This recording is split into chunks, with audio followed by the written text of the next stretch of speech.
Monsieur Maurice Banza, merci de nous accorder cet entretien sur Kyondo Radio Télévision. Professeur et historien Isidore Ndayouel initie un nouveau projet de constitution. Il comporte beaucoup de particularités dont le président de la République doit avoir un mandat de 9 ans non renouvelable. Est-ce nécessaire? Bon, je crois qu'il est libre de mener une telle réflexion et surtout de cocher ça sur papier. Avoir un président élu pour un mandat de 9 ans non renouvelable, d'abord la question qui est très importante là-bas, c'est celle se rapportant aux avantages et inconvénients. Bien sûr, l'objectif principal en analysant la question, lorsqu'il veut que nous ayons un président élu pour un mandat de 9 ans non renouvelable, l'objectif bien sûr principal, c'est que c'est couper court aux différents comportements affichés par certains présidents africains. Une fois au pouvoir, ils veulent modifier des constitutions pour se maintenir au pouvoir. Et ça, lorsqu'on met un mandat de 9 ans non renouvelable, ça veut dire qu'on coupe court une fois pour toutes à ces comportements. Ça, c'est un objectif. Mais qu'est-ce que cela peut avoir comme inconvénient?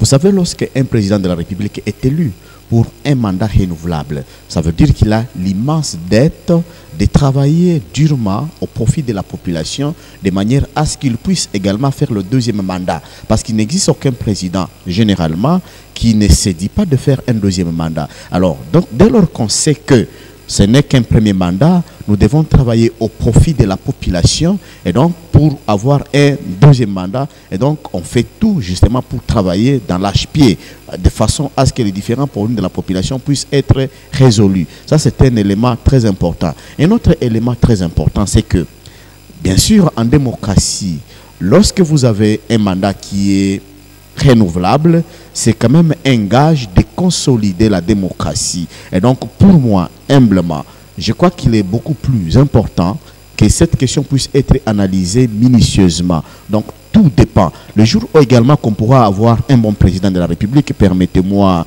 ces jugements des valeurs, et donc la population peut par exemple se dire, comme celui-ci a bien travaillé, nous devons lui accorder un deuxième mandat. Ça, c'est la population. Et donc, quelqu'un qui va travailler au profit de la population, et donc la population, comme le social est mis au centre de tout, la population peut également demander à ce que tel président puisse faire autant de mandats. Moi, je ne vois pas un problème. C'est comme ça que, humblement, je pense qu'il n'est pas forcément important que l'on puisse limiter les mandats si on sait que nous avons un dirigeant qui travaille au profit de la population. Et donc, il peut faire autant de mandats parce que la finalité de la démocratie, c'est le vécu quotidien de la population. Donc, pour moi, ce n'est pas important nécessairement de limiter le nombre de mandats si nous avons au pouvoir les dirigeants qui travaillent au profit de la population. Parmi les particularités, le professeur Isidore estime également la création du poste de vice-président. Question d'assister le président en fonction. Est-ce important? Bon, est-ce que c'est important? La question principale, effectivement, que l'on doit soulever, c'est celle de savoir, c'est pour répondre à quel besoin. Le professeur pense-t-il que si la situation du pays est comme telle, c'est parce qu'il y a l'absence du vice-président et qu'il faut mettre en place un vice-président pour que la situation change d'un coup? Mais je crois que ça ne sera pas à l'aide d'un bâton magique. Voilà pourquoi, humblement, je pense que le poste du vice-président, à l'heure qu'il est, ce n'est pas important, parce que le problème, c'est plutôt ailleurs. Voilà de quelle manière nous voyons la question. Monsieur Maurice Banza, merci d'avoir répondu à toutes nos questions. Merci.